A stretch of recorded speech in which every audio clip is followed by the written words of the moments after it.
Good morning, everybody. See, my dear friends, in the last class we were seeing something on this limit state of serviceability. Okay, and in this limit state of serviceability, I have said you that it is subdivided into limit state of deflection, then limit state of cracking, and limit state of vibration. I think we have seen in detail limit state of deflection and limit state of cracking. And the last one which is left with is now it is limit state of vibration. Okay. See, my dear friends, sometimes you might have experienced that whenever you are standing on the bridge, okay, whenever you are standing on the bridge, okay, suppose a vehicle or a train passes, okay, in a sense you might have experienced some vibrations. Am I right? You might have experienced some vibrations. Okay. So now, if these vibrations exceed some limit, if they exceed some limit, then it will certainly endanger the structure. So, another serviceability criteria which we have to take it into consideration is, it is the limit state of vibration. Otherwise, I used to give you one example since beginning, that if I have a beam and if I am hanging here two fans, if the fans start rotating and because of those vibrations, if this beam also starts vibrating, it will give again psychologically it gives ill effect. So that's the reason why we have to include or we have to take care of this limit state of vibration. That's why this limit state of vibration is applicable to, okay, in sense dynamic loads, in sense the structures which are subjected to dynamic loads. Just now I gave example bridge. Similarly, dams. Dams are also subjected to dynamic loads because waves will come and hit. Am I right now? Sometimes earthquake forces may be there. Okay. And say another example is now structures which are there in the mining area. In the mining area, assume that I have constructed my building now. Okay. So in the mining area, you know that there are so many blastings. Every day there will be blastings. So these blastings, what happens is now, the pressure wave, as soon as the blast occurs, the pressure waves move in the air and they will hit the structure. Because of this hit, okay, your structure may start vibrating. Okay, so all such cases, so whenever I want to design such buildings, I will take care of this limit state of vibration. Okay, that is one important thing that you have to take it into consideration. Okay, and see now, these vibrations, what they do is now, if the vibrations go on exceeding certain level, okay, they may increase the crack widths also. In the sense, cracks are going to be deepened. And again, you know, if the cracks are more, what happens to the structures that we have already seen. Okay, so now this is limit state of vibration also has to be taken into consideration in our design aspects. So these are the three different limit states of serviceability that we have seen. Okay, well, once we have seen this limit state of serviceability in detail, let us pass on to the last limit state, which we call it as limit state of durability. This is the last limit state. Again, this limit state of durability, in a sense, limit state of durability in simple, what this means now, whatever the structure you are going to design, okay, it should have long lasting life. Say for example now, your structure is subjected to sun, cold, rain, etc. etc. So many atmospheric agencies will hit your structure. So it should be durable. It should sustain all the effects of nature. That is the reason why our structure should not start deteriorating from the second year itself. Okay, that should not happen. It should have long life and should not long. That is the reason why in this limit state design, This aspect is now included.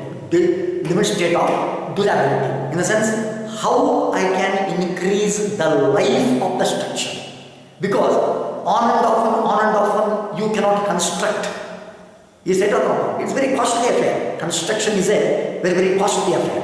Okay. So you should see that your structure is going to become more durable.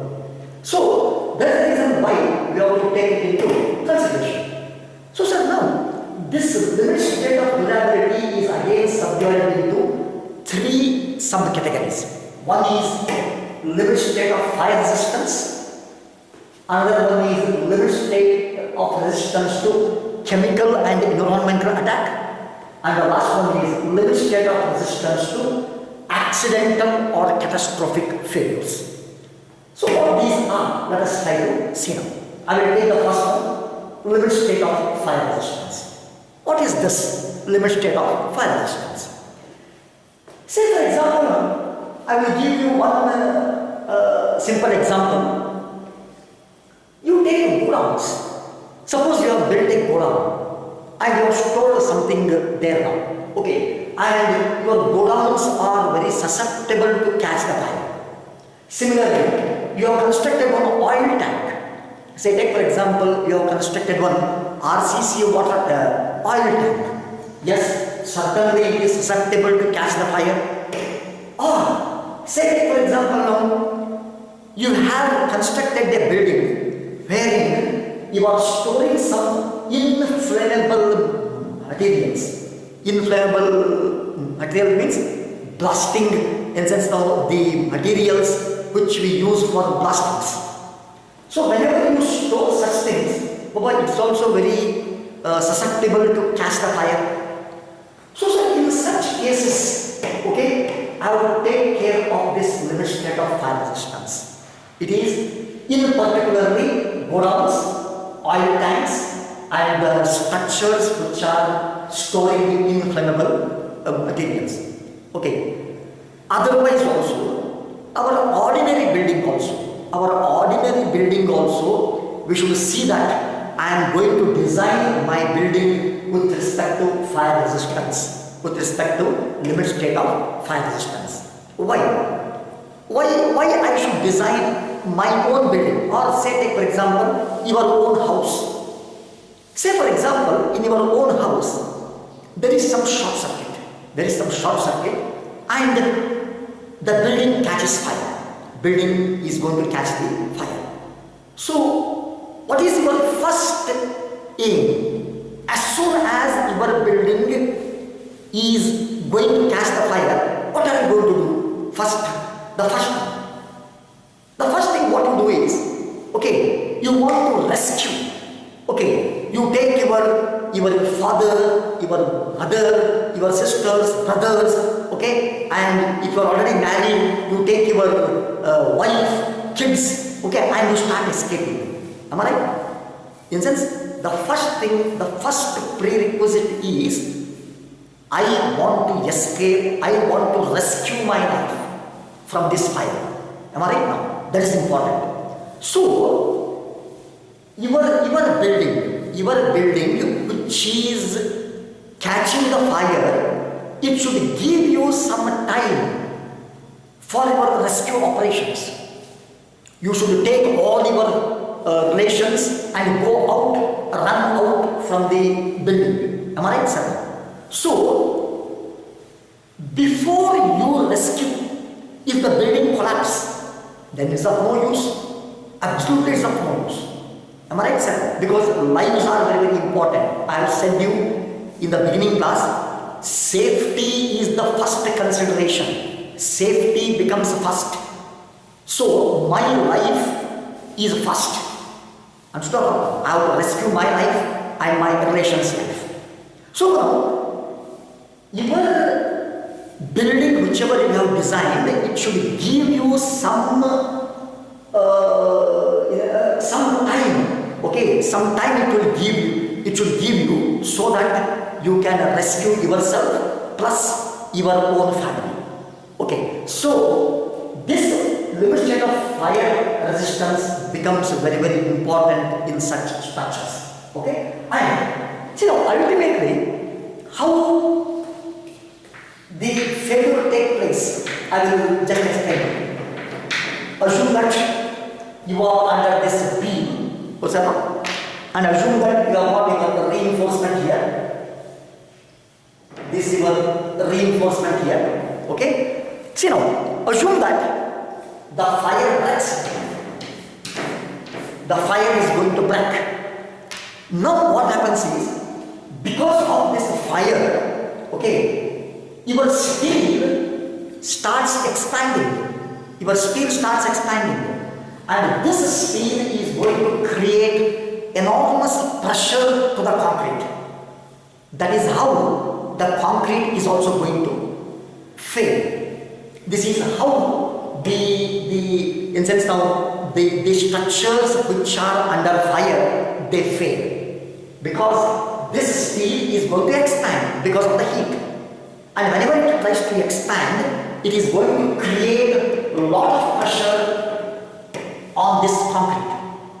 When the pressure is created on the concrete is also going to fail. That is how this is going to fail. This structure is going to fail. So now, how to take care of this limit state of fire resistance?